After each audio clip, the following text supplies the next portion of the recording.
एक बार की बात है, एक छोटे से गांव रामपुर में सीताराम नाम का एक गरीब किसान रहता था। उसकी आर्थिक स्थिति इतनी खराब थी कि वह अपनी जरूरतें भी पूरी नहीं कर पा रहा था। लेकिन सीताराम एक महत्वाकांक्षी और मेहनती इंसान था। वह हमेशा अपने भविष्य को बेहतर बनाने के सपने देखा करता था। एक दिन रामपुर गांव में एक धन्ना सेठ व्यापारी आया। उसने सीताराम को देखा और कहा, अगर तुम अपनी जमीन पर मेहनत करोगे और सही तरीके से खेती करोगे तो तुम्हारे पास भी धन आ सकता है। सीताराम ने धन्ना सेठ व्यापारी की बातें ध्यान से सुनी और फैसला किया कि वह अपने खेत में नई तकनीकें अपनाएगा। सीताराम ने गांव के अन्य किसानों से सलाह ली और मिलकर काम करना शुरू किया। उन्होंने आधुनिक खेत की विधियों को अपनाया, जैसे फसल चक्र, जैविक खाद का उपयोग और सिंचाई की नई तकनीकें। धीरे धीरे उनकी मेहनत रंग लाई और फसलें अच्छी होने लगी। हमने अपनी फसल को बाजार में बेचना शुरू किया और अपनी फसल की सही कीमत मांगता था और धीरे धीरे बचत करने लगा। उसने अपने पैसे का सही उपयोग किया और एक नया खेत खरीदा और ज्यादा फसलें उगाने लगा।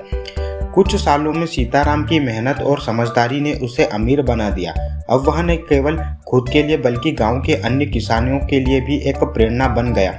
उसने गांव में एक कोऑपरेटिव समिति बनाई जहां किसान एक साथ मिलकर अपने उत्पाद को बेच सकते थे। सीताराम की कहानी ने सबको यहां सिखाया कि अगर मेहनत, समझदारी और सही दिशा में प्रयास किया जाए तो कोई भी गरीब इंसान अमीर बन सकता है। उसकी मेहनत ने न केवल उसे धनवान बनाया बल्कि गांव को भी समृद्धि की ओर अग्रसर किया।